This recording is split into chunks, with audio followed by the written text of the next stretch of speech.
What exactly is mindset? Suppose mindset is all about what's going on in your brain. The brain is probably the most sophisticated thing on planet Earth, and most of us don't know how to use it because we're not given a manual for it, unfortunately. Um, so if you want to think of it like this, it's like the brain is the hardware and mindset is the software, which we regulate our self-esteem, how we have resilience in certain areas, and how we have an overall outlook. So the sort of attitudes that you have, the beliefs that you have in your life, and the things that shape your perception. That's generally what mindset is about.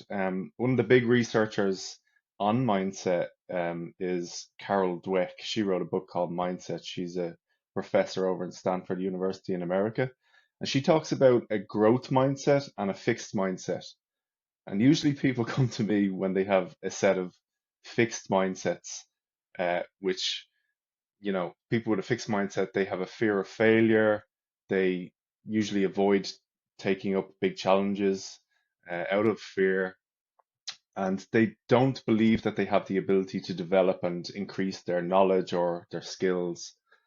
Um, I come across a lot of the same type of things that people tell themselves over and over. Like they say things like, I'm not good enough. I'll never be as smart as whoever they're comparing themselves to. Uh, and it's very limiting, obviously, to have that sort of a fixed mindset. So what I encourage people to do is to become obviously more aware of what it is that they're thinking about and what they're ruminating on, so that they can move over to have more of a growth mindset. And people with a growth mindset will think things like, I'm looking forward to a challenge. I want to learn from my feedback. I want to do more things, and experience richer uh, things in the world. So, that's what I hopefully encourage people to do through working with me.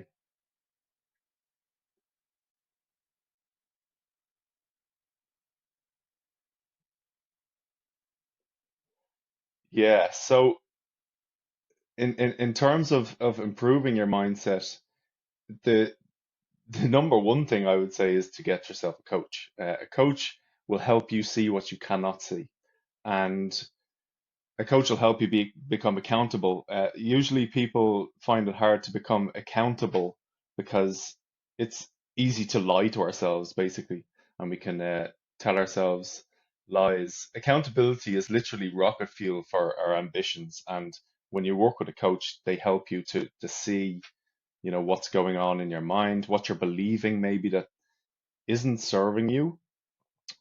And that's usually what I focus on first.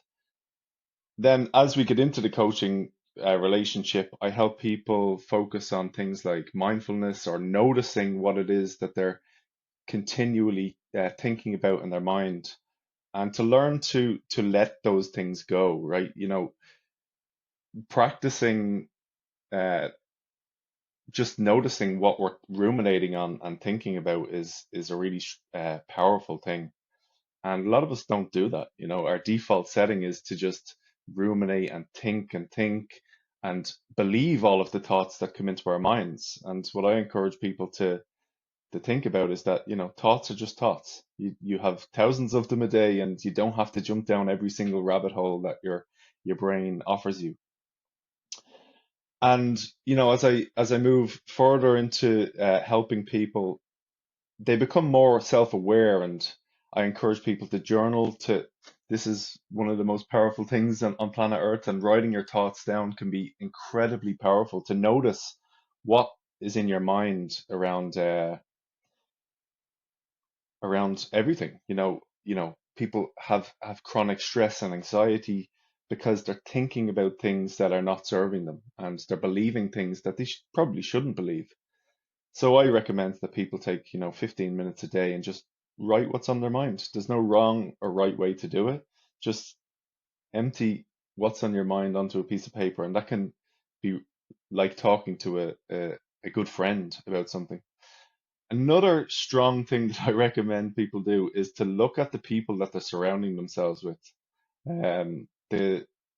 The personal development guru from the 60s and 70s, Jim Rohn, he said this uh, saying that we become the average of the five people that we surround ourselves with, and I think that that's mostly true.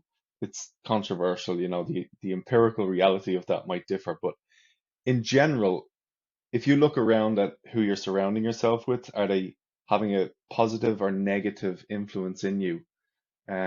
Because we are a contagious and infectious sort of species upon each other, and there's peer pressure and there's social norms, and if your friends are valuing personal development, it's likely that you'll also value it. So it's good to just notice who's in your surroundings, and if the people in your surroundings aren't inspiring you, might be time for you to look to broaden out your social network and uh, get yourself around more positive people.